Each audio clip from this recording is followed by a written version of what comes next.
Hey, everybody, welcome to the Sex Actually podcast. Dave Neal, as always, with Tasha Courtney. Long-time recurring guest, Heather Turman. Yay. This is my third time. That's a lot. Good. You're one of my favorite people. If you haven't checked the back episodes with Heather, just end here and go back. So you're one of my favorite joke writers out there.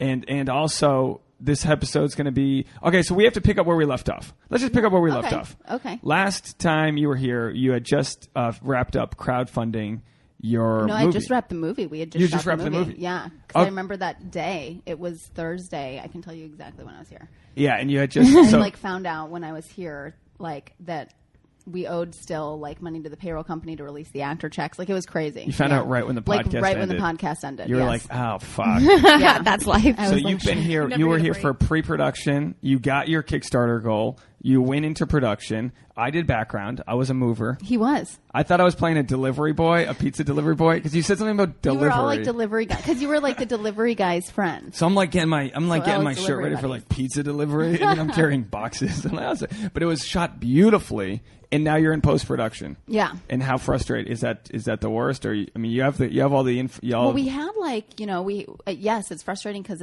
people don't realize how expensive it is, and then also we had to add all these days from sorry. Your phone's going up. They're blowing up. Everyone's seeing you here. All right. We had to add all these days from something we kind of had some drama on the set, and therefore we had to add 2 days, which is so expensive. I mean, that's $10,000 extra on top of, additional permits and then everything else. And so, what was the drama? Can you tell us? Well, we were trying to be scandalous and didn't get a permit. And so, we got shut down for a day and then had to add 2 because of it. Because then we wasted half the day talking to.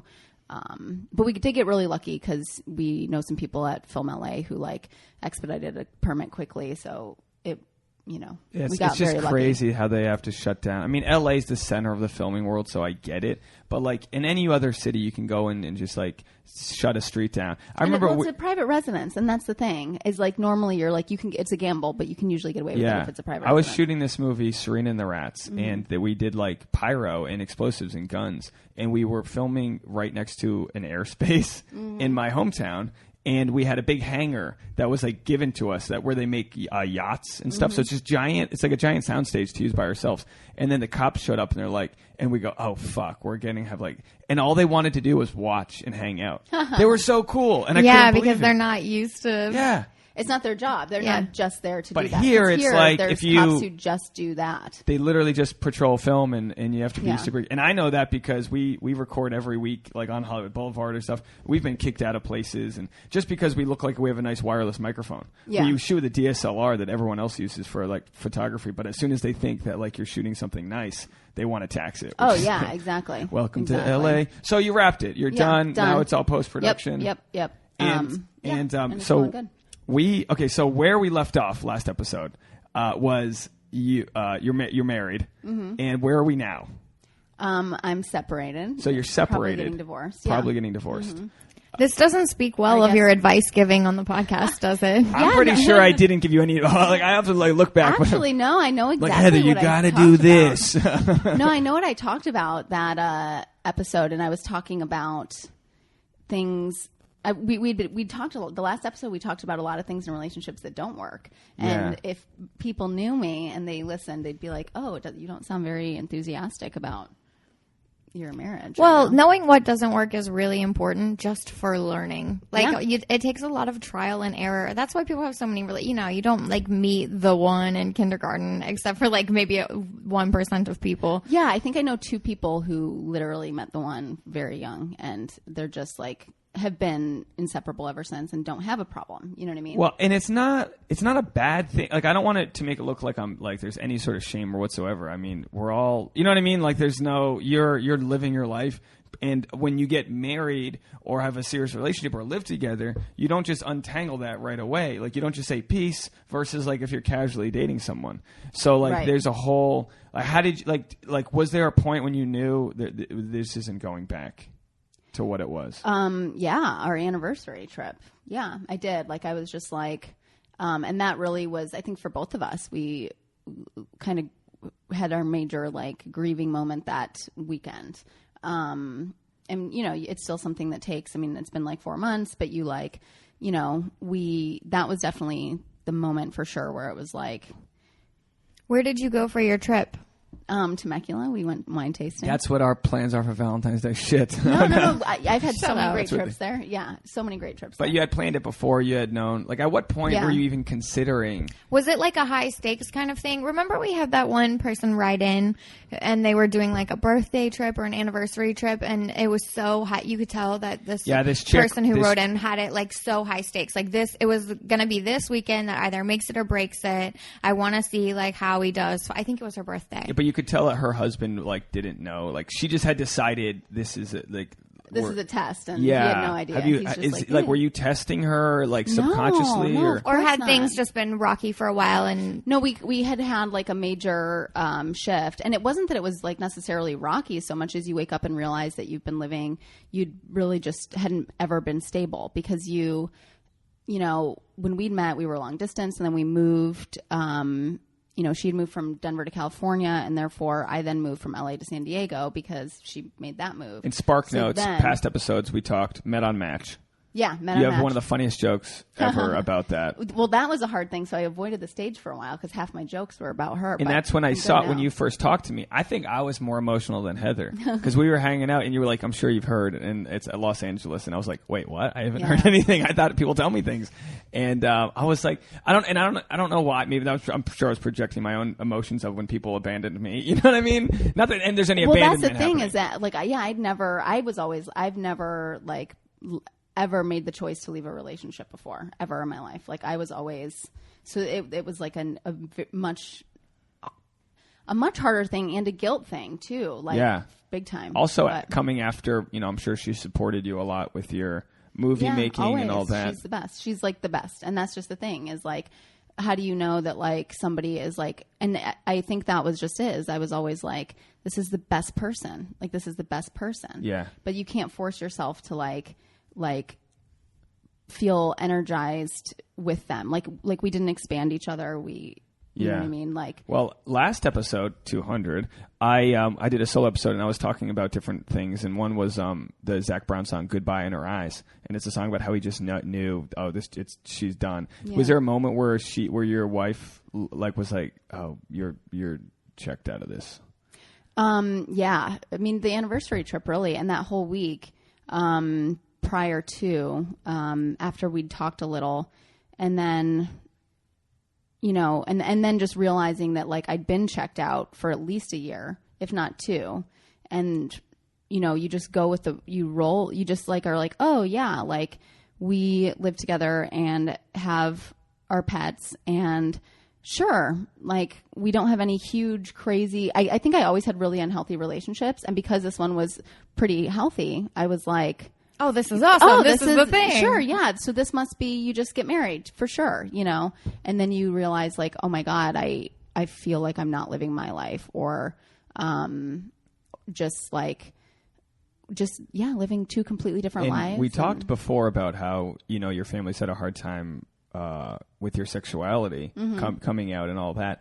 How does it feel, like it's almost like when you get married, you're convincing people like, hey, I've had to do this with Tasha because like I'll air out bad things, I'll air out fights and sure. And I have to remember to tell people, no, we're like in love. Like there's good. Good things make you happy. You don't bitch about good things. Well, you can't, that's the thing, right? And I think like that just makes it, that's a great point to mention is like, you can't feel love if you don't ever have any issues, because then you know what I mean? Like friction creates fire. Right. And like a little bit of it. And not having like, you don't want to have like a really volatile. Too much friction, you blow shit up and then it's exactly. gone. But like it's the balance. Like you need to have some sort of, friction will make you then appreciate each other more and see the good and the bad. And how did your family makes the good better if you see the bad? Like, how did you break the news to your family? Like, hey, I haven't even really. I told my sister. Is this it? Is this what's breaking? Tag your mom in this Facebook video. I don't talk to my family that much. I'd seen them this Christmas for the first time, and I think my parents kind of know in the sense that like, I hadn't seen them in like 5 years, and my mom had texted like, "What do you guys want for Christmas?" Which she never. So she hadn't met your wife. No. They didn't come to the wedding No. and meet your wife and all that? No. My dad met her once. They didn't come, like, they were never going to plan on coming, like, you know what I mean? That's why I haven't seen them in 5 years. Interesting. And so the fact that I said I wanted to see them for Christmas, you know, my mom had written, like, and what about the girl? You're just going to leave her in California? The girl? Yeah, I know. It's my mom's the worst. And That's what my mom calls Tasha, too. It's fine. the girl. It's just a mom How's thing. the girl? No. But yeah, so I think, so they obviously know that, you know, something must be up. I'm trying to think if I had been, I mean, I guess I would have been wearing my wedding ring around them, but maybe not, because I wouldn't, because my mom's so crazy that I would never want to incite anything. Like, they, you know, you don't want to give her a whatever. reason to like blow up on you. Relationships, it's like a video game, right? So like you have different partners help you through different parts of your life. I have best friends that I don't keep in touch with as often that really help me through different journeys, and it's okay. It's okay if like you guys like you know, saw this version of yourselves and it got you to the next place. And there are catalysts that do that. Mm-hmm. Like what's the biggest thing that kind of like took you from finding someone who loved you, took you in, you know, you got married to, and then the next step of your life, you're having to leave that? Like what causes that? I mean, you know, I guess think when you're not growing, you start to feel like a funk, right? You start to you start to feel low energy. I think I would relate it to like the same way that depression sort of feels at the beginning. Like when you're not like pushing yourself, challenging yourself, excited about new ventures, things like that, you start to just not feel. Yeah, if you're not growing, you're dead in a way. Excited, yeah. But it wasn't even that, because I was growing personally and professionally and was working really hard, and it was like, we just weren't growing together. And in the same sense, you know, since we've split up, I have seen her take interest in things and do things for herself. And it was things that I always wanted her to do for herself, but for whatever reason, together, she, you know what I mean? Like, I feel like I take up a lot of energy in a relationship. I feel like, yeah, I can relate. You know, yeah. I mean, but so you think that inadvertently by like leaving the relationship, it kind of pushed her out of her comfort zone to like be something more genuine to herself? Or and I kind of just feel like, you know, sometimes like, two people just don't know how to grow together or expand each other. Like our communication was always just bad, and so I mean, really, that's. Yeah. I mean, but when you were talking about like the end of, when you're talking about friendships and all that kind of stuff, was reading this thing in this book, great book. It's called like Women Who Run with the Wolves. It's like so good. But like this one chapter talks about the life, death, life cycle, and every relationship, everything in your life has a life, death, life, right? Different eras, whatever. And sometimes within a relationship, you have to decide, you know, it might be the life is the beginning, and then the death might be the end of the lust period, right?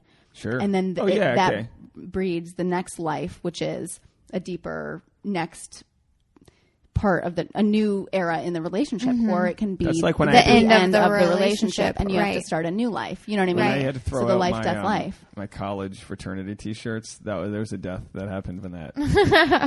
Oh yes, that is a death. That is a death. And then the life after was the new space in the drawer. Yeah, the life shirts, after was the soap that we make together. I love that. Which, have we given you soap? I was here when you guys were first making it. Oh, you didn't get any? I loved them, and I told people about them.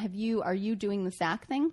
I haven't done it yet. Okay. Yeah. So that's why I didn't want to say too much, but okay. No, that's we'll get our grip on that pretty soon. That's a whole nother soap making project that you guys inspire me. I loved it. I told like. So wait, did you get the soap? Did we give you some, or you were just watching us make? We have some over there. Okay, we'll we got get a whole some for stack you. of it too. Cool. Okay, so what? So I hate to play like the sexuality. So because when a guy and a girl break up, you know, the guy's not putting his hands on her, hopefully. There's a certain sort of like, men don't do this to women. Two women, a lesbian relationship, how does that go down? As far as like, who, like, it was your initial choice to leave her. Did she come around right away? Was it sort of messy?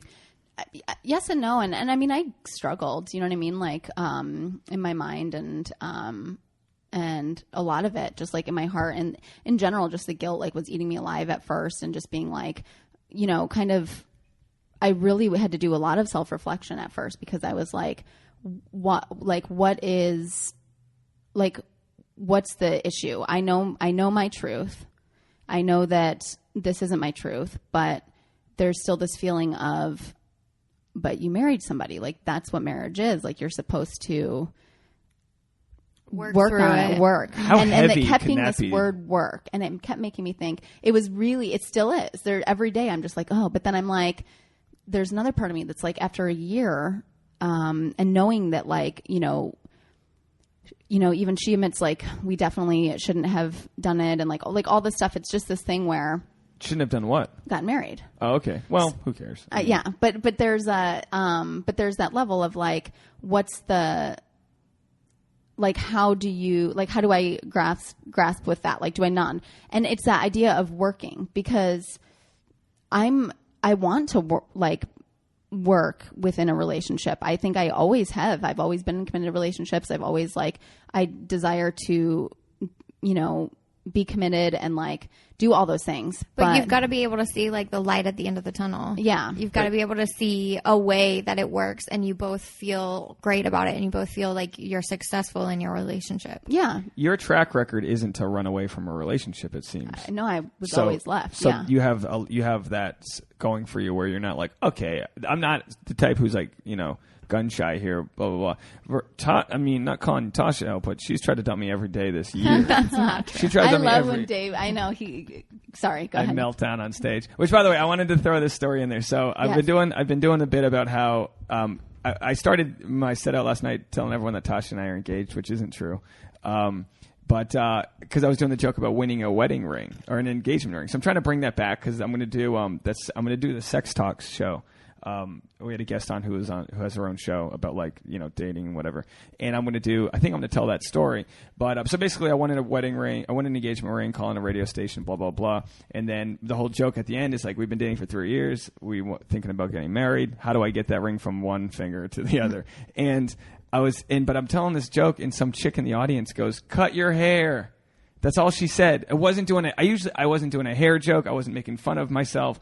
And it caught right in the middle of this kind of heartfelt thing I'm trying to work out. Yeah. So then I lost my shit on her. But I was like, I can't make fun of you. You're the comedian's girlfriend, a comic writer's girlfriend. So I wasn't going to make fun of her. And then it ended up helping my set in a way because I just kicked me to a new energy of just anger. Mm-hmm. And I still got some zingers in, but indirectly making fun of the guy who brought his girlfriend because I'm not going to make fun of a comic's girlfriend. That's not a fair heckle. Sure. Anyway, I get off stage. The next person to go on stage is the chick. She wasn't a comic's girlfriend like I thought. I thought it was Brian Day's girlfriend because she was sitting next to Brian Day. And I'm like, oh, shit. So she gets on stage. So I just immediately heckle her. Just gave her cut your hair. Just gave her that one same exact heckle. Yeah. And then she tried to start her set by rolling off of my energy that I built on stage. And she's like, yeah, so you're engaged? And I go, no, I'm not engaged. And she goes, oh, I couldn't really tell it from your bit. And then I was like, you shouldn't have talked through my bit then. And the whole room goes like, oh. Yeah. And literally it was like Mortal Kombat. She was just dead on stage for the next 5 minutes and couldn't come back. I love it. I wanted to share that story. You did the freeze. And I didn't want it. And then afterwards she apologized. I felt bad because it was but you know what I mean? It's like that you're just working out. It's friendly, but at the same time, it's she didn't recover. Good, yeah. Because the audience was it's funny when people make fun of me in that room because I go there so often that it's I had another comic last week try to make fun of me after my set. It's no, I'm aware of what I'm doing on stage. Yeah. So don't come up after and be like, oh, it must be tough dating a model. We're working that out. That's my funny, not yours. Exactly. And it was some dude with a scarf, and a man bun. Everything I hate about myself, I hate about this guy. Well, that's the thing though. Comics in general, why comment on the set before you aren't you there to work on your stuff? Did you not really? Why are you there? She's not going to do that again. That was because I've had that happen to me where I try to be funny about it and the room turned on me and it's oh, okay, I got it. Only the host, only the MC should do something in between that kind of says something. Unless your buddy's with them or something. I never met this girl. Or just bleh, if you don't put a ring on it, I will. Next comic, whatever the fuck, Yeah. Anyway, sorry. You know me. I had to throw in 2 minutes of Dave time. No, something way more heavy. Tasha, can you pull up this on your phone? My latest Sex Actually photo on Sex Actually Pod on Instagram. I wanted to read what one person actually wrote. Yeah, it kind of pertains I love that to you're this. Getting, questions and all that. Well, I love that. They're kind of contrived. We're in. There's different groups that you can be in that support each other's Instagrams. I know I'm pulling back the curtains on this, but I didn't know people did that before. But Tasha knows because Tasha got sponsored by Bud Light again for the Super Bowl. Amazing. Congratulations. So if you go to Tasha Courtney, you see this photo that I took as photographer. Didn't get paid, but no. But I'll start figuring your fee into my contracts, babe. Okay, you see where you're going in there? Okay, Yes. so anyway, but someone left a comment that deals a lot with sort of what your situation, I think, was. If you want to read it right there. Mandy's? Yeah. To have a successful relationship, two people need to be fully realized entities coming together. I think it's so attractive when someone has a very good grasp on who they are at their core. Both people should have their own interests and goals in addition to being two parts of a relationship. Yeah. Pretty deep. Absolutely. And so you guys were in a place in your life where you had formed a magnet, and then you both went in and you're charged in different directions. Yeah, I felt like we were, when you try to put two opposite sides of them, or two same sides of a magnet together. But what's interesting, you can't. They like repel. Like that's how I thought of us, actually. And that usually leads to people throwing mayonnaise jars at each other. Badly. Yeah. And you just can't. Yeah. So, but you slipped off that into it. It took another girl that you met to realize this. Yes. Is this, are we crossing boundaries, or is this something you're comfortable talking about? No, I mean, I'm comfortable. I mean, realistically, like, yes, I'll tell you if I don't want to. I don't want to pull teeth. Say too much. So, you realized this through another relationship, or at least the starting of one. No, not necessarily on purpose. Yes, no, definitely not on purpose, and definitely also didn't cheat. I feel like I need to say that. Yeah, no, you know that was my it's next just thing. Like I was the going to worst say. thing. You didn't cheat. Yeah, and it's okay. It's okay. It's a catalyst. Are you still? And you still with her? Yeah. So you've all these things that you had mentioned before. All this serendipitous stuff happened where you found someone who was way more on board with where you're going, maybe creatively or just compassionate. Just all of it. I mean, I think, I had really done a lot of. I felt like I had really begun to find myself and know who I was, and like all of a sudden, you know, like, I mean, how do you get married and then a year later realize like you have feelings for somebody else? Like, that's crazy. And knowing that those feelings are valid and not just something, because you had worked together with this girl. Yeah. And I would never have, and that's the thing, like I never would have cheated. Like I told my wife right away, like, oh my God, I have feelings. So you for tell somebody. your wife, hey, I think I like someone else. Yeah, pretty much. It was the hardest thing I've ever had to say in my life. That sounds healthy in this, but like, say if I like, or you, if Tasha had met someone, there's no way she's telling me. There's just no way. She's gonna like let it boil over until she hates you let me. it boil over. You sit there and you torment yourself and you lie awake at night, and then it gets to a point where like you can't not say something because sometimes you just meet somebody and you click. You know, things just chemistry. click. But sometimes it's just chemistry, and you can know like there's nothing deeper beyond this. And then you can like be like, fuck, I have instant chemistry with this person. It's best that I avoid them. Yeah. Right. But if you know it's not going away, if you know that in your heart, this is the thing that you should pursue, like that's super scary.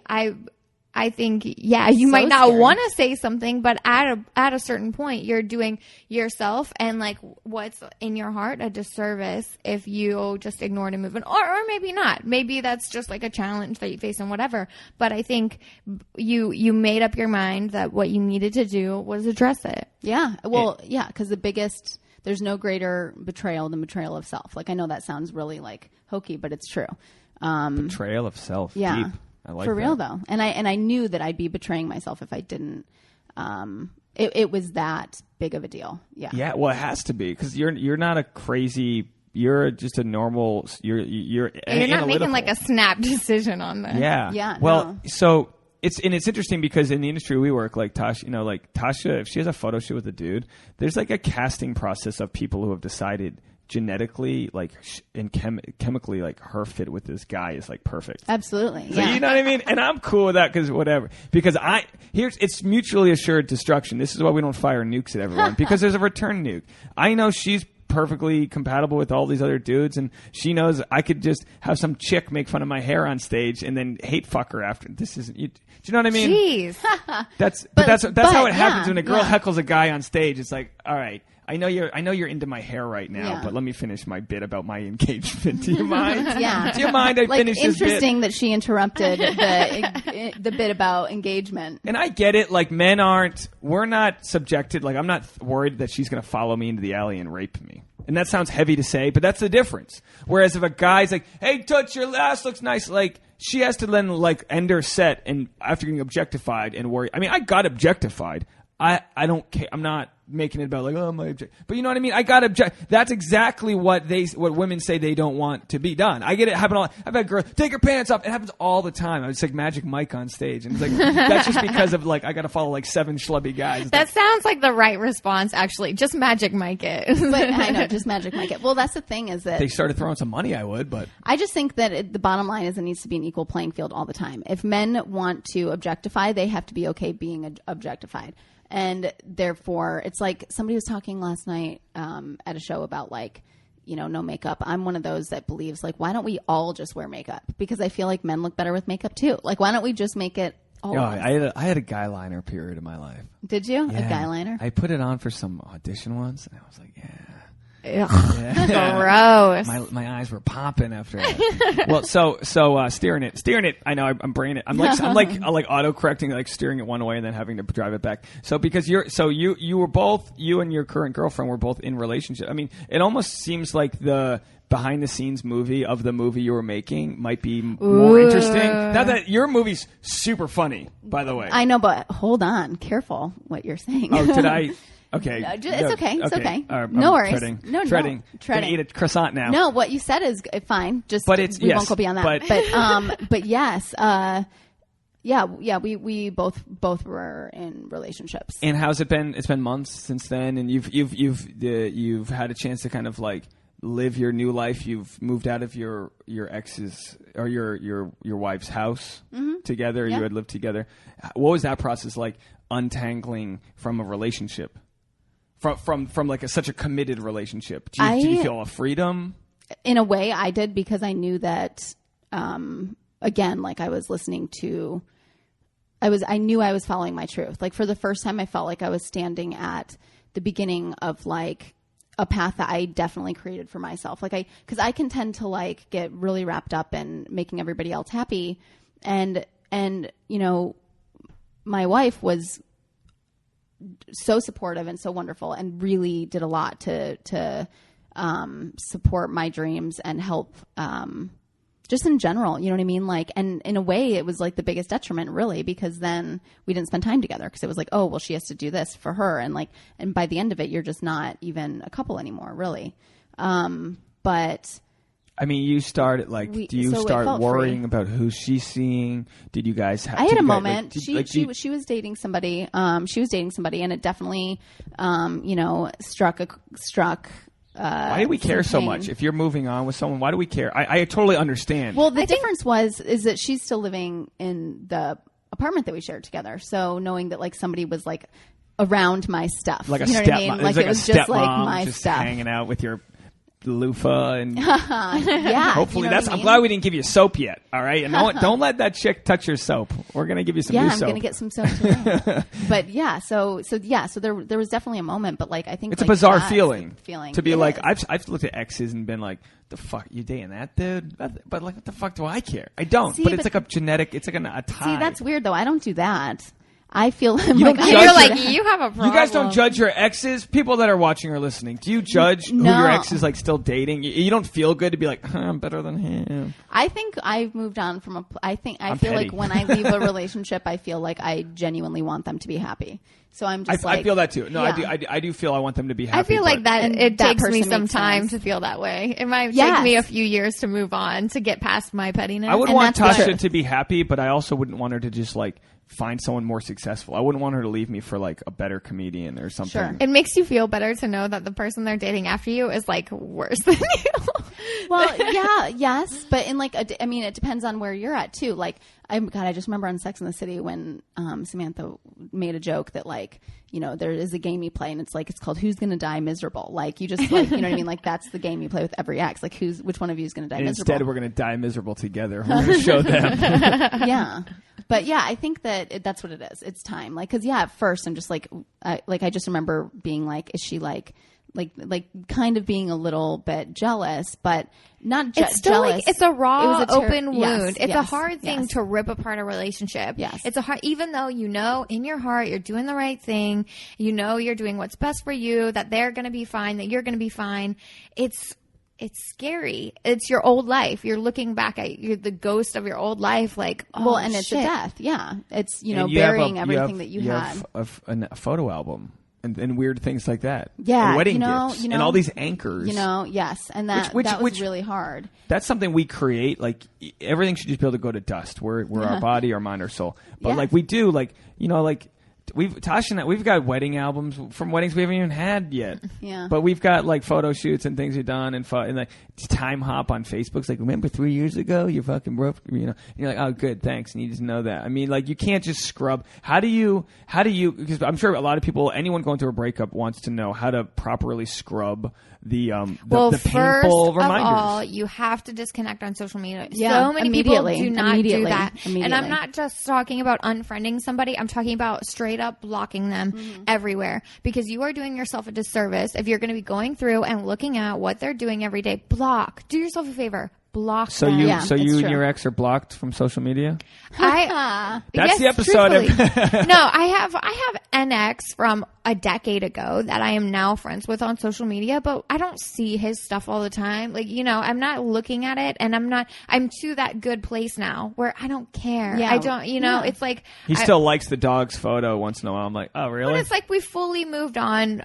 I know there's no chance. I believe you. Like, I believe you. It's one of those things where I'm comfortable being friends with this person because I know that there is nothing there. I've pretty much forgotten all that was there at one point, and so it's not an issue anymore. But that it takes many years to get to that point, I think, for a lot of people. Yeah. So how have you sort of scrubbed her from? Well, I got painful... lucky because I left our shared place. Like, when number one, like that's so smart. Everything You didn't. You're not surrounded by those memories every day. Yeah, it doesn't smell like it was actually hard to get like their lingering things out. Like at first it was like all the stuff I really needed, but then it was like, okay, now I need to get the rest, and then the rest. And so like anytime I went back in, like familiar smells and like just like being in there just feels like really like haunted. Like you're going to your parents' house after they've died, and it's like your life of memories or like whatever. Like it is really sad and really hard.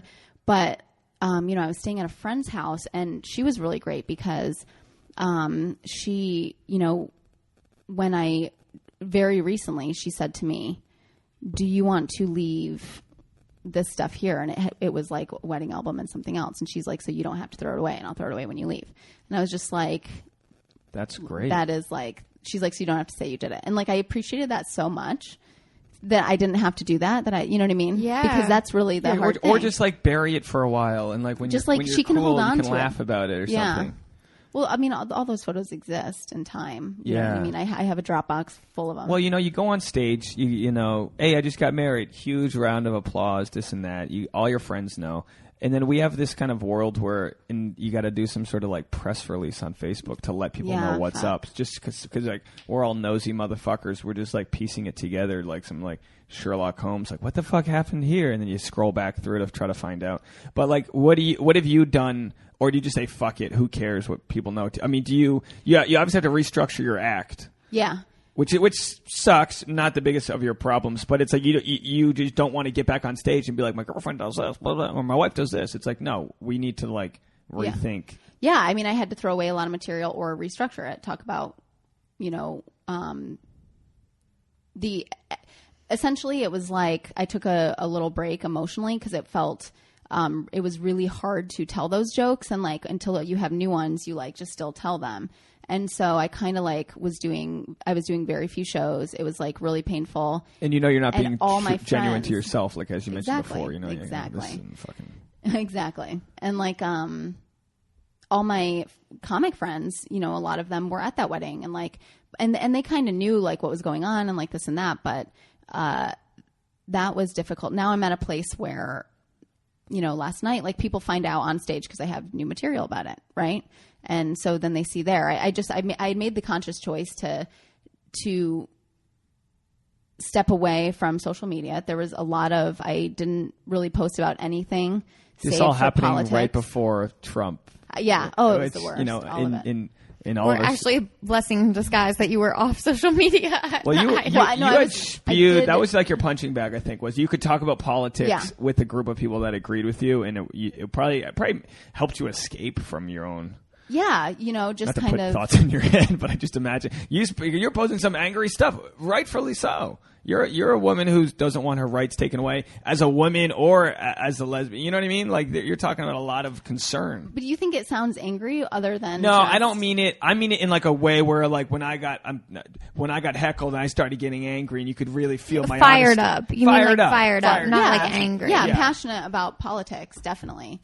Definitely. So I made political posts, yes, but I avoided a lot of other things. I never write like where I'm going or what I'm doing or like, you know what I mean? And we did block like right away. And then yeah, I didn't get on stage very much. And at first it always felt, I remember my big sort of felt like the return to the stage was I had gone to New Mexico for a couple shows and to get out of LA where nobody knew me and do material Beautiful. there. And that's what I needed.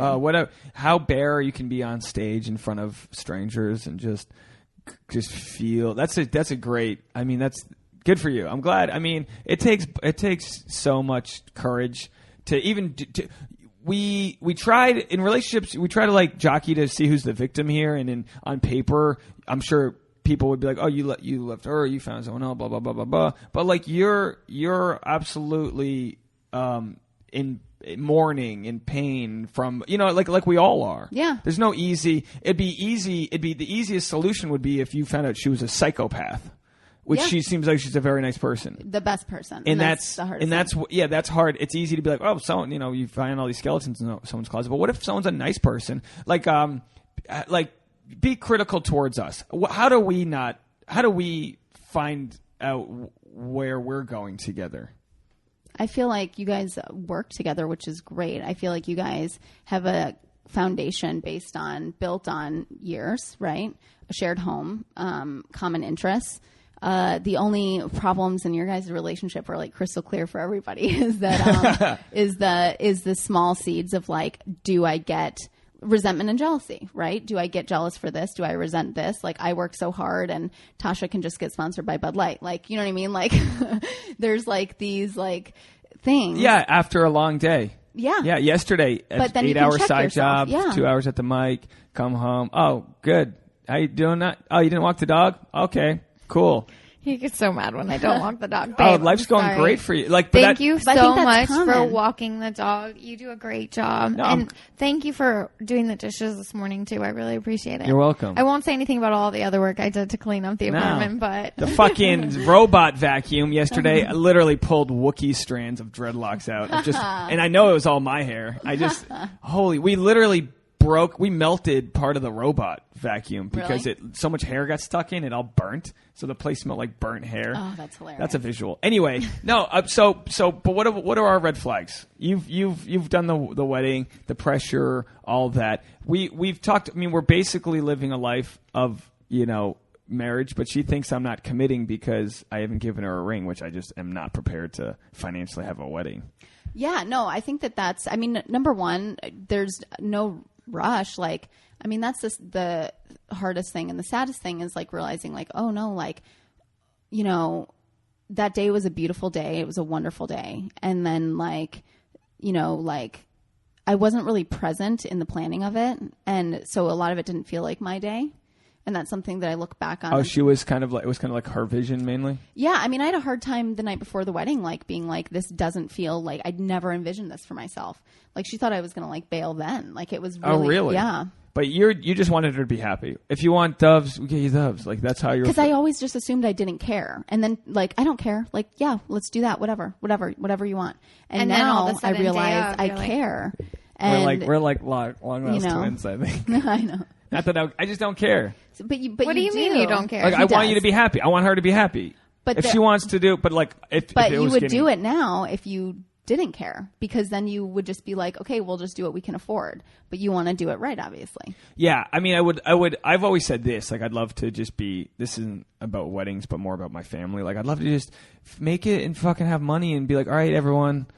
it's going to snow in New England. We're all going to go to the Bahamas. Yeah, but you can't wait for, and this is my thing, it's like you can't wait for everything to be perfect. Right. That's not how life goes. You can't just expect that you're going to become a millionaire in the next 2 years and fly all of our families to the Bahamas. That's not realistic. I have a Kickstarter. It's going to happen. People want us to go swimming with pigs in the Bahamas. I agree. It's a limitation I'm setting on myself. Yeah, it's not realistic. I think some of my girlfriends would say the same thing, that life is not, you don't wait for it to be perfect before it starts. Life is happening right now, and you appreciate it for what it is. You build your life together. It's not something that you can't wait. But you guys have a life together. We have little challenges we've done that have helped us with teamwork.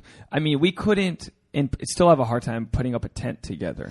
The way we put up a tent now is I go set up the hammock and let her put up the tent. We have a hard time with teamwork. One of our first big fights was putting a surfboard on our roof. Yeah, it's funny. It's funny. So now we make soap together, which involves a lot of like very specific stuff. We were throwing bars of soap at each other at first. She cuts the soap because she needs it to be. All right, cut the fucking soap. I move away from the shit she needs to do, and then sometimes babe, get off of the thing, and I just know what I need. And so like those roles are coming in, and it's a beautiful thing. We fucked up the champagne Jello. We live streamed. We made it New Year's Eve. It was so bad. It was the worst. It was disgusting. I was like anxious that we had a lot of dead air, so I was like, all right, give me the Jello, and it wasn't. But it wasn't boiling. fully boiled. That's my fault. Yep. And you probably could have been like, Dave, it's not fully boiled. Be like, all right, take it, you jackass. So we had shitty champagne Jello that we had like. It was so gross. But anyway, you get a wedding and you get a bill. We don't do well with stress. I don't want doing the live podcast is a stress. We have to get the things together. But babe, an engagement is not a wedding. But listen to that. Very funny. However, people who are engaged too long, why? Yeah. My current girlfriend had been engaged for years, not with the person she had been with, but a previous partner. And they never did it. And it's like that thing where... Guy or girl? Girl. Okay. Like, why? And so, I think people who are engaged a long time, it is kind of like, well, why? That's also a fear. It's like the clock starts ticking, and I'm just like, but I'm 5 years into stand-up. I need to be 12. But the clock is already ticking. I think it's Dave's ego with success. He wants to feel like absolutely. It's his ego that's what exactly. It's an insecurity. You're right. No, you're right. It's an insecurity about like the level of success that you've attained, and like, is it good enough, and whatever. But also knowing that we're at potentially a point of like a binary pass or fail. Like weddings, marriage is pass or fail. Not that we're not that way now, and every single time we've had any sort of disagreement, I've proven that I've really wanted us to work it out, and you have as well. We're here, but for me, it's like, holy shit, we're running towards a highly unsuccessful thing, which is the institution of marriage.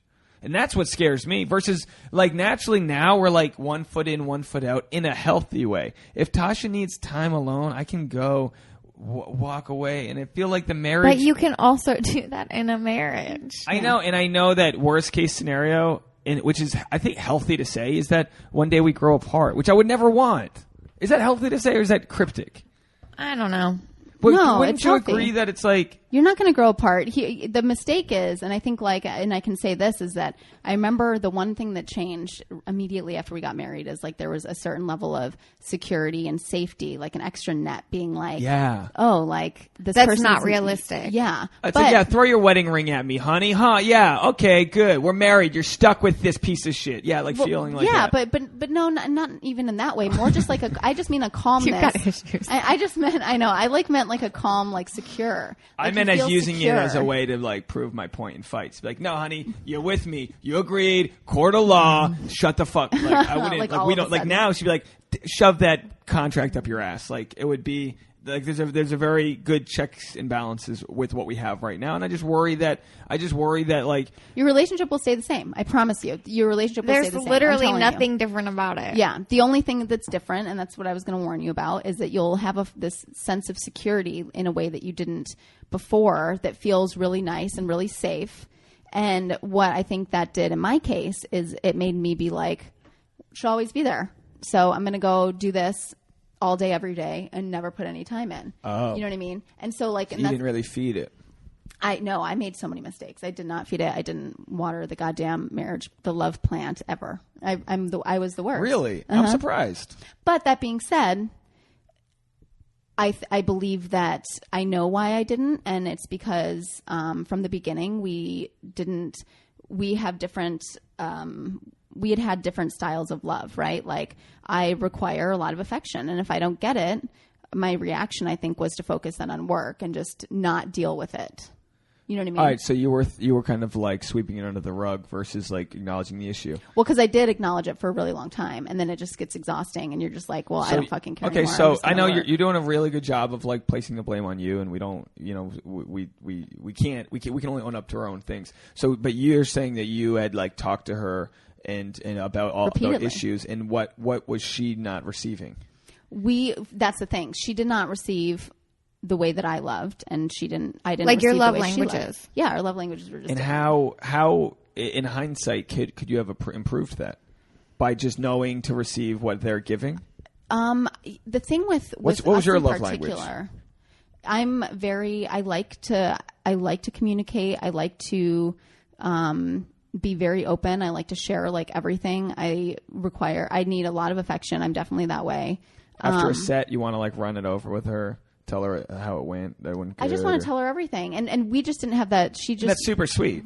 Yeah, but we just weren't the type of people where like her, you know, she doesn't like to talk about her day. She doesn't like to give any details, very closed off. And so then it just leaves this barrier constantly. So because she's not used to giving up all of her details, she wasn't absorbing. What would you say that her love language was? Being like caring and like nurturing, which is great, but like buying me like groceries that I like to eat. Like I know that's you showing me that you love me, but like it still doesn't. It doesn't feel that's the same not to you. what I need. Like and at the end of the day, these sound like trivial things that you can just like change, but like not at all. It really like just adds up. Can't like we just couldn't really. And you can't always acknowledge it on the day and just like work that out. You need to. I mean, you need to appreciate. Like Tasha and I have completely different love languages. Mm-hmm. I'm very much like I have this quest to tell. My mom growing up, she was working all the time. Mm-hmm. She'd want to know about things, but even to this day, I can't call my sister without her like. You know, she has 3 young boys. Like, she asked me how my day's going. One sentence in, she's, "Hey, get in the back of the," and she just, "It's got a smelly diaper," and she's 7, and I'm like, can I just tell you about my fucking day? I get so annoyed. Yeah. And when Tasha, if I'm trying to tell her about a bit, are you even listening?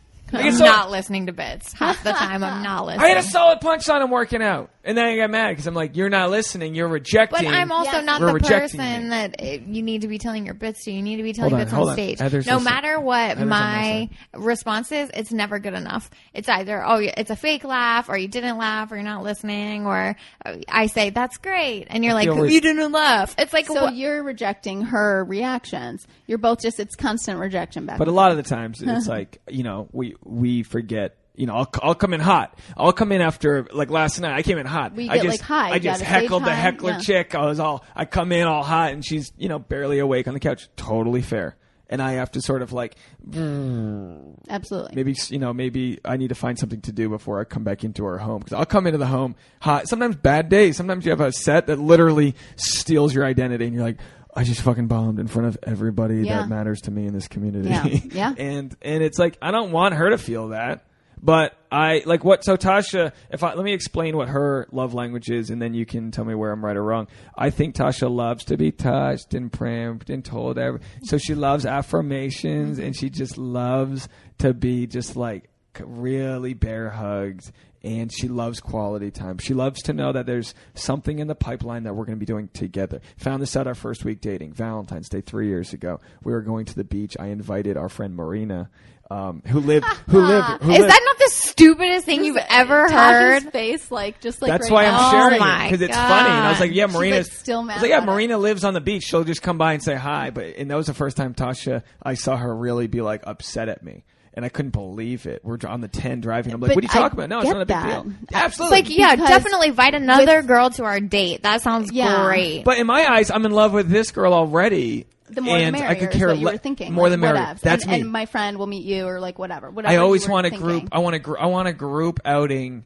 I want to get an air. Someone wanted to split an Airbnb with me for Valentine's Day, and I said, buddy, it ain't gonna happen. Would I like it? Yeah, I'd love to be like, good night, Tasha and I, and then we go off on our own. But then we're in a hot tub with like friends. I like that, and I don't want Tasha to think that that's me not loving you, and I know you do. And I know you, and I need you to know that that's like, no, I just grew up. I'm like a dog and a social. I grew up with like a very quiet home with a mom and a sister I didn't talk to. So like, I always just want to be with people. She grew up probably the exact opposite. So she likes to be alone. And I just need you to know that like, that's not me not loving you. Yeah, but she does. But I think the thing is this, and I don't know. I feel like I relate to you in the sense that like, sometimes I would want to just be with my wife on her birthday. And it was like she always wanted to like have her friends come and like, or just like Christmas, right? Like I always wanted to like have like our little Christmas away from like her huge family first or something, And it felt like that was never a priority for her, we didn't. Like, it's fine to go somewhere and get a cabin and like have separate rooms and like have a hot tub and like hang out, but then it's like, peace, guys, we're going to go do our thing and you're going to go do your thing. You know what I mean? I think it's possible to conceptually understand the difference between like, oh, this is his love language. This is her love language. But you can conceptually understand it, but that doesn't change the way how you feel about your own, it's like, yeah, I can understand that this is like the way that he likes to do things, but I also need him to understand that that's not the way that I like to do things. And we have to both make an effort to do it their way for the other person every once in a while. It's an enlightenment. It really is. For me to even say what I said and what you just said, because before I'd be like, what's up with the no fun police? Like, you know what I mean? It made no sense that, oh, she wants time with me. Like how blessed am I? You know what I mean? And that's something that it is very hard to wrap around, even thinking somebody loves you enough that they want to spend that time with you. I see pieces of me and you and pieces of me and your girl and your ex-wife. We're all, no one's identical. Like we pick and choose what works for us, and like for Valentine's Day we're going to spend a lot of time alone, and it'll be great, and it'll be important. Like that's not, and I'm not saying like, honey, I'm doing this for you. Like I get it. I get it, but it doesn't mean that every amount of my socializing should be done at open mics I go to, because sometimes I just want to go out to dinner, and I never go out to dinner with friends. Ever. I see them at Mike's, and Tasha, like, because you work too hard. I know. But you last night went out with your friend Katie, and I love that. I don't have my girlfriend at home, who I think is waiting for me, even though she's probably not. But it's like, in my eyes, it's like, oh, I got to get home. My girl's waiting for me, blah, blah, blah. Versus like these comics who are out till midnight every night hustling. I'm like, well, I want to maintain some modicum of like a normal relationship. That's hard to do. Yeah. I just think it's so important for in anybody's relationship to figure out as soon as possible what those things are. Yeah. Figure out each other's love languages, and so that if you guys do something differently, you can make sure that you're covering your bases there. Make and sure that there's communication about it, because, right? Like at the end of the day, you have to communicate. And it's just like, it's what I think the biggest like lesson that I had learned is that, loving someone is it's an action that you do every day. Like you don't just you're not just in love and then you're like, cool. You don't do the dishes on Monday and expect that to count on Friday. Well, not just that, but like in general, you don't say like, oh, she knows I love her. Like you're just like, oh, Tasha knows I love her. So, hey, friends are going to come over every single night because she already knows like I live with her. Obviously, like I love her. Yeah. But like it's I want to afford. You have to tend every day. I want to feed her love well to the point where that can happen without animosity. Yeah. So it's not like she's like, what the fuck? Like, no, well, okay, well, I'll help you. We'll make sure we clean. We'll make sure we do this. We'll go on hikes. We'll do all these things so that when this can happen. It's like when you're a kid, like, Mom, can I go out with my after clean? Okay. But it's like, you're not doing it to just please your mom. You're doing it to, like, make your woman feel the love that you know inside you give. And so much, we're such dumb creatures. That so many relationships. But we're so smart, too, is that it's the fact that we do take the time to compromise, right? Like, but it's just a daily practice. It is. It's like I have these mics and shows I have to go to, and I have to set these priorities. Oh, you've got this one to do.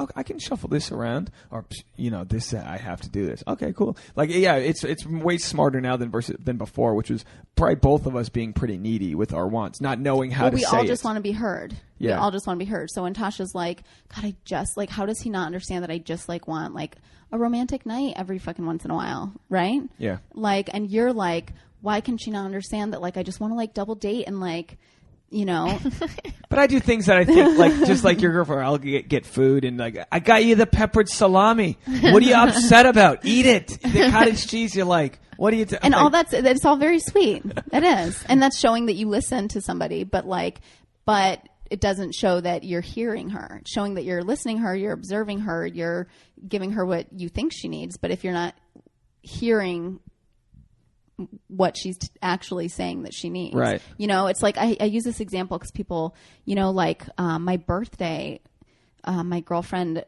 like the thing is that like, in my marriage, I was like looking back, like nobody had ever gotten my birthday right, in the sense that like every past relationship was a constant. It's New Year's Eve. So it's like, what do you want to do for your birthday? And I'd be like, honestly, I don't want to do anything. Eve? Yeah. Oh, but happy belated birthday. Thank you. That. Thank you. Sorry. No, it's okay. I was under the radar. But it's like, you don't, it's like people will be like my wife and then my ex-girlfriend before that, it's like, what do you want to do for your birthday? What do you want to do? What do you want to do? And I'm like, honestly, like nothing. I honestly don't want to do anything. And they're like, yes, you do. I'm going to invite people over. We're going to like walk and get drinks and like watch the ball drop, or we'll like have drinks here and then we'll like go to a bar and like whatever. And it was always like a hodgepodge of like people, not like my greatest friends all together, feeling like it was always just like who's a straggler, who's not. And they were all my friends, but just like a random mix. Like nobody knew each other. Like people didn't have things in common. It wasn't like, oh, all my comedy people or all my like, old friends from Michigan. It was like a scattering and like, and I would always just sort of feel like I wasn't doing what I had wanted to do. And I was like going along for this ride and, like, listen when I say nothing, when I say I don't want to do anything, that I legit want to. Or I had said, it was a whole big fight like this year. Like I had said like, oh, it's going to be my 30th. I want to get a cabin. I want to go to Big Bear. I want to get a bunch of friends, go to a cabin. That's what I want to do for my fucking 30th birthday. I'd been saying this for a year. Yeah. Fucking in the middle of shooting the movie when I'm just like so busy. She's like, I want to talk to you about your birthday. Like, I thought maybe we could go to Thailand. I was like, I can't.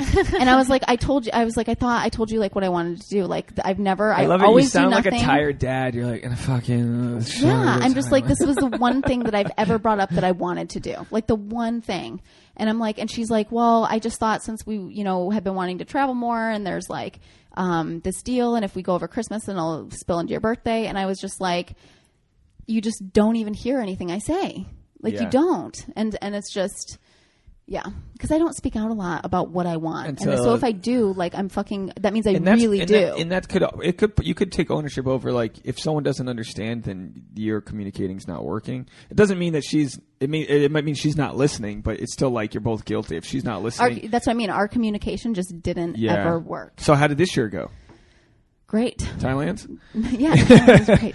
No, it was a great birthday. I did nothing, just like I wanted. I love it. Just like I wanted. But New Year's, this year we didn't do anything for New Year's Eve, and I was like trying to be cool with it, but I was itching on the inside. I mean, at New Year's, I'm just used to running around like a maniac, open bar, shitty drinks, poisoning myself. And it was nice to like wake up feeling kind of healthy, but at the same time, it was itching that like her dad's reading a book, her mom's, and I'm like, let's play cards. So we ended up playing Asshole, right? Yeah, something like that. Bullshit. One of those Bullshit, games. yeah. And it was cool. I'm watching Mariah Carey fuck it all up in this. It was fine. It was fine. Shitty champagne jello, all of that. But it was like, yeah, like and I'll say this, our birthdays are a week apart. So we always do group birthdays, which I had to do growing up my whole life. My sister I did that with Chase my and best I. friends too. And So my like, sister, yeah. how do we each support each other's identity without just like doing? You do a birthday, just you two, and then you do a fucking friend birthday. So we do one like just the two of us, like a date. Yeah. And then we do a friend birthday. Yeah. Or you can have your day if you want to have your own thing, and I can have my day if I want to have my own thing. But it's just, it takes sitting down and really spelling out your wants and your needs and talking about it and planning and making it happen. Because I know your skin would crawl if I was like, yeah, on my birthday, I want to just do a day drinking pub crawl. And that's in Edith. She's like, I'll keep up for as long as I can, which might but be you know what I too mean? much. I know it sounds bizarre, but like I just want to like yell above people in a bar. I know what you like mean. I'm so simple with what I want. You're Irish, right? From Yeah. Rhode Island? Yeah, of course you want Yeah, to I do just that. want to. I'm not even. I don't drink It's so much. funny. but- My ex girlfriend from years ago, she had a crazy 30th birthday. It was the best. We played, and I mean, she was like 8 years older than me. So I was like 20, I think I was 21 on her actual 30th birthday. So I had like just started drinking. But I was going to turn 22. And she had like we played bar golf. Ooh, Where that'll fuck you up. yeah, like we got a bus and go from bar to bar to bar. And if you do a drink in one, it's a hole in one and you like keep score. But of course, after like 3 bars, like nobody's And keeping you're score. trying to go to like 9 so or 18 shitty. or something. Yeah, we planned 9 bars and it was so Oh, fucked. wow. Yeah, And but it was dressed fun. in golf gear and all that. People made T-shirts like they were like Yeah. baseball tees with her birthday. It was so cheesy. It was so cheesy, That's but it cool, was so though. fun. Yeah. Maybe we'll do like a par 3 course, just 3 bars. I just love, and it's good to embrace our differences. Is the point that we're not like, hey, the fucking bitch doesn't want me. It's like no. Like I get it, and then we'll do something like, well, you know. So we got a little while to plan. Well, you can send birthday gifts, sexactuallypodcast@gmail.com if you want to send us a letter. We've been getting so many good letters. Dude, we've blown it over an hour. I know we could keep going, but no, don't be sorry at all. We could talk all day. There's so much we haven't got into, so please come back soon. We got to go do some other things today. I got to touch on this. We've been talking about donations on the podcast, like what people can do. There's Planned Parenthood, ACLU, all these things. You got to start supporting people's individual goals, friends of yours, this and that. You've got, and I know we talked about this before, a post-production Kickstarter. Yeah, I'm Indiegogo right now. I'm so proud of you. I was there on the set. I saw you use all the best equipment. All these stars aligned and came together. Now you just need the composer, the editing, all the things to make this product available. It's literally at the fingertips. We'll put the link in the bio. Anything you want to say about that? Yeah, I know you're already on your way to your goal. Just but it's like that thing, like, you know, like it sucks that we're double dipping because we already raised the money the first time. We didn't even expect to have to do this. But, you know, initially we actually had like another investor lined up. So we got some investors plus the Kickstarter, and that made it. And then we went over and then like, all the things that I had to sell my car. You know what I mean? Yeah, like, your extra jobs. I mean, you're not just asking for money, you know, like something. You're really putting it like to we good use. actually have to finish. Like we can't. Like I mean, I've put in the last 3 months. I had to get a bartending job, and I've put $13,000 personally. And I in the want last this 3 thing months to into go it. to festivals and be sold, and I want it to just catapult you. Thank you. Because you're really funny and an honest. You're a good person, and you've created as a writer, producer, co-star a great feature film, which people will be able to get. Yeah, I hope so. So people can find that. Is it a Kickstarter or Indiegogo? It's an Indiegogo. So it's Indiegogo. Search Stuck Feature. Yeah. Stuck Feature. Joel McHale, Heather Matarazzo. Is he? Yeah. That's Matarazzo. Matarazzo. Who else is in it? Who directed it? Kate Flannery's in it. Paul Scheer, and then Amir Talai, which is great if you're in the comedy community. You may know him. And then. It was directed by Jillian Armanante, who's on Fresh Off the Boat. She's great. And then the log line, it's your character. Sorry, how does it go? Just real quick. Oh, no, not my character. But yeah, a girl gets sentenced to house arrest and has to serve it in her ex-boyfriend's house, and his new fiance lives there too. Yeah. Dark comedy. Yeah. Hilarious. Yeah, it's super funny. I got to be there. It's so good to have you on. So I know people that are listening or watching. Throw a $5, $10, $20, $50 if you have 100. Just throw it. Say you listened on Sex Actually or watched here. And we're proud of you. And thanks for opening up so much. Thank you. It's just, it really is. Sorry if it was boring for everybody. I feel like I need to say like no. I think it's beyond monopolized. riveting. It's beyond riveting. We're all searching for love within ourselves, our families, friends, relationships, and we have to know when to bury it and when to find it and keep our eyes and ears open and all that. So I think it's super. I mean, when you told me, it just shook my. You told me after everything had already happened. I was like, what? I don't know. This isn't right. That's what I feel like I'm coming out to everybody. I feel like I have to like re-come out to all my friends. But it's like, beautiful. By the way, it's beautiful, and it's we're glad to see you're being authentic to yourself. Thank you. And Tasha. Yeah. People can find you. Everybody knows me. Tasha Courtney on Instagram and Twitter. Tasha TV on Snapchat. Send me not a dick pic. Send her not a dick. Even I can't do that. Even that doesn't get a response. I mean, not a dick. Send those to Heather if you need to. I've never gotten one. Although I did say that, and then a comic, Amy Silverberg, texted me a funny one. It was funny. It was like a fake dick. Oh, was it like Andy Dick? No, it like was a dick dressed up in a funny outfit. Oh, there you go. I've inadvertently received several dick. I sent a dick pic to a buddy once. I regretted it afterwards. It was weird. I just felt right at the time. My buddy, we're best friends, Darren. If you're gonna slide a dick pic, you send it to a best friend. Anyway, everyone, we've got some great reviews. People have written in and all that. So we just keep on encouraging it. We have a book club that watched one of our podcasts, and now they don't do the book club anymore. I saw that. I saw you post that. That's so great. Cool. I love it. And then the Bachelor Recaps, a dude wrote in and said, hey, my boss got us into the Bachelor Recaps. We watch them every Tuesday. Good. You guys, Dave works so hard. Like, nothing makes me happier than people tuning in and being fans of him. So. Well, we see the and numbers. Tasha, too. Yeah, well, I mean, she's got a big You guys are a power couple. Power couple. But, you see these spikes, these arbitrary spikes in numbers. We hit 2,000 one day, and we're like, oh, crazy, this is great. And that could be 100,000, and it's just a matter of tapping into that algorithm. And all we're trying to do is not have celebrity guests on or this or that. Talk to people we enjoy who have real stories, because that's what no one wants to care about Ben Affleck fucking his nanny. Maybe they do. Speaking of dicks, but they'll read it and hear about it everywhere. Yeah, else. but it's about genuinely like figuring out. As I hate to say, as millennials, but like we're the old millennials navigating this social media shit through marriages and crazy. You know what I mean? Yeah. It's there's People no. People want to hear real life. They want to hear real life, what's working, what's not working, and help them figure out their own real life. So, gotta wrap it up.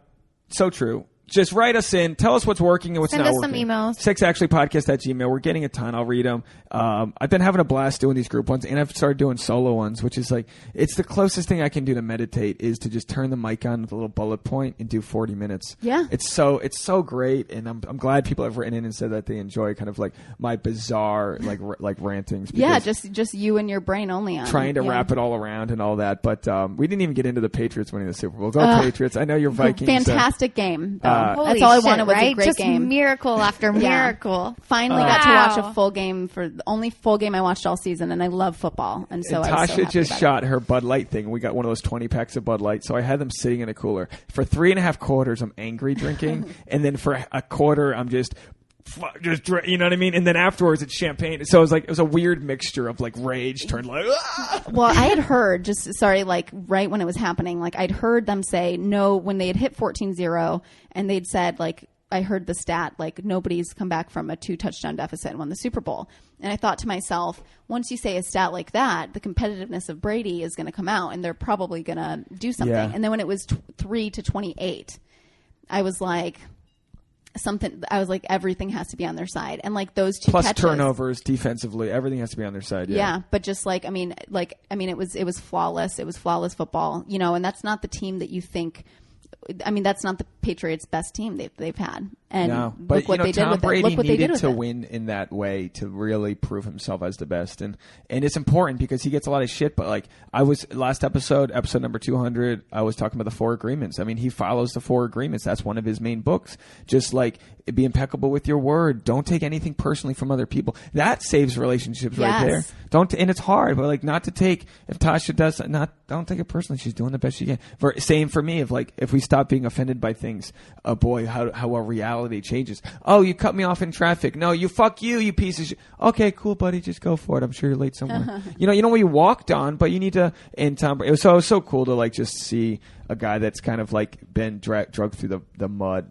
White, moms and Yeah, no. Moms just getting out of chemo, and just and now they just aired the episode with the sound effects. So they aired that last night on, and I just started watching it. It's like the 30-minute version, but it's like Edelman being like, "Hey, this is going to be the greatest comeback in history," and it's all them really believing. Love that. So I love great. that. I love that. I know we show. took a twist and a turn here, but sorry, we just had to get in the. We had a little. About That was football. us being guys for a second here, and Tasha, of course, too. Her Bengals hopefully will have a better year. Yeah, we got next Bengals, year. Vikings, and Patriots, right? All right. We're representing the Midwest and the Northeast. We got it. We've covered it all. That's the episode. Thanks so much for being on again. Thank Come you. back Thank soon. you so much. I love Everyone you go guys. find her. Did you say your social media? At Heather Turman, everywhere. And we'll tweet out the Indiegogo. So good luck. I can't wait to watch your film. Yeah. All I ask is that you just invite us to one of the screenings. Hell yeah. All right, everybody. Thanks so much for watching Thank or you. listening. This is Sex Actually. Bye, guys. Bye.